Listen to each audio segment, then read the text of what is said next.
Amazina yanjye nitwa Muhoza Adelphine, mfite imyaka 32, nkaba ndi umuganga, mfite umugabo n'abana 2. Mbere yuko mba umuganga nanyuze mu buzima butoroshye ku buryo hari igihe cyageze nkumva nava kuri iyi si. Nifuje kubasangiza ubuzima bwanjye kandi nawe uri bunyumve uragira icyo ukuramo, cyane cyane barumuna banjye b'abakobwa. Ntiza amatwi yawe. Ubuzima bwa Muhoza, episode ya mbere.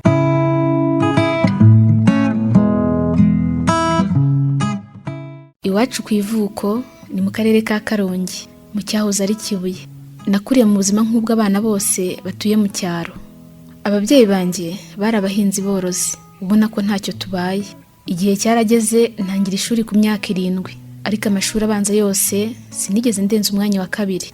Abarimu bose bagiye banyigisha barankundaga kuko nubwo natsindaga nari nafite imyitwarire myiza, ndetse hari igihe bigeze gushaka kunsimbutsa ngo njye mu mwaka wa 4 mvuye mu mwaka wa 2, ariko ababyeyi banjye barabyanga. Nageze mu mwaka wa 6 numva mfite icyizere cyose ko ngomba gutsinda neza maze nkajya muri segonderi, dore ko muri icyo gihe hajyaga umugabo hagasiba undi.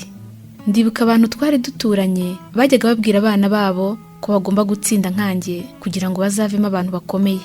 Umwaka wa 6 ntabwo wankomereye nk'uko nari mbyiteze, kuko ibihembwe byawo byose nagiye mbamo wa mbere kandi nkanagira amanota arenze 80. Ijoro ribanziriza ikizamini cya leta naraye ntasinziriye kubera icyizere nari mfite kivanze n'ubwoba. Iryo joro ryarakeye mbanza kujya kuvoma mbere yo kujya ku ishuri nk'uko byari bisanzwe, ariko mu mutwe nta kindi kindimo uretse ikizamini cy'imibare twari bukore uwo munsi. Ku mugezi narahanyarutse ndaza njya mu byo kwitegura, nabyo ndabirangiza. Mama wahoraga umpangayikiye nk'umwana umwe bari bafite, nagiye kugenda maze arambwira ati, Imana ikugenda imbere mwana wa, uze kubitsinda turakwizeye. Ayo magambo yantiye akanyabugabo, nyigenderaho mu bizamini byose twakoze, maze bimpa icyizere cyo kuzatsinda ikizamini cya leta.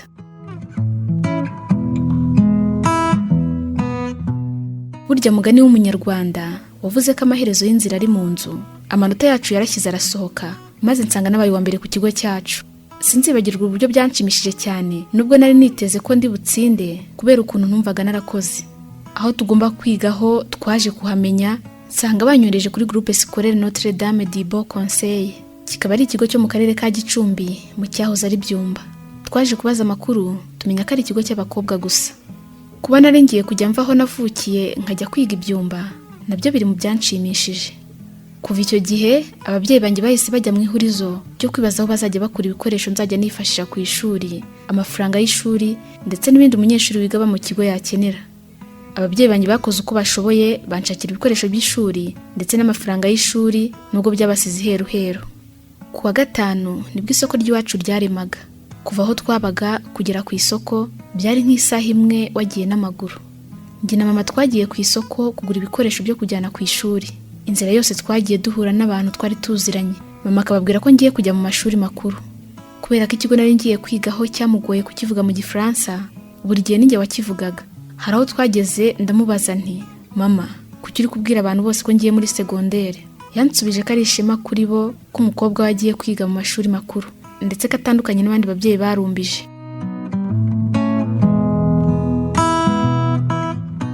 Twarakomeje turagenda tugera ku isoko mu masaha ya 5. Nari natutubikanye kandi naniwe, ariko ndihangana kuko byari muri kamere yanjye. Twaguze ibikoresho byinshi, ariko hari bimwe byadutunguye nka matera bitewe nuko tutari duherutse kubigura. Mu nzu wacu nibwo bwa mbere haragiye kwinjiramo ivarisi, nanjye mpita nicinya icyara kuko ari njye utumye bayigura. Umunsi wo kujya ku ishuri ntiwatinze kugera.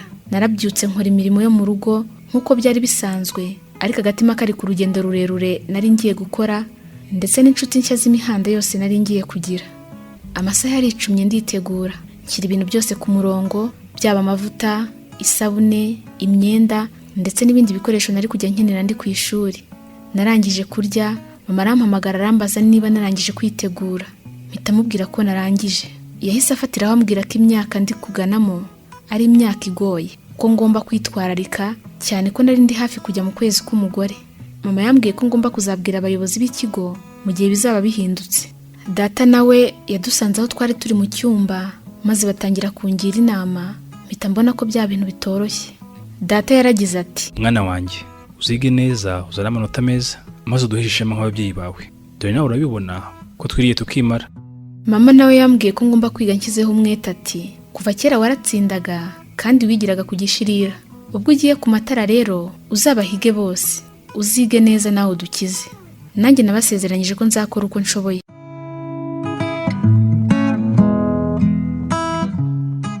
Ushaka kuduha igitekerezo waca kuri page ya Facebook yitwa Inkuru z'ubuzima, cyangwa ukatwoherereza ubutumwa kuri nimero ya WhatsApp 0726 06 34 33. Iyi nkuru ikaba yaranditswe na Rugerinyange maze ibarwa na Adelphine Uwonkunda. Umuziki wo muri iyi nkuru ukaba ari uwa Rutabana, aho twifashishije indirimbo ye yitwa Ubuzima bw'isi.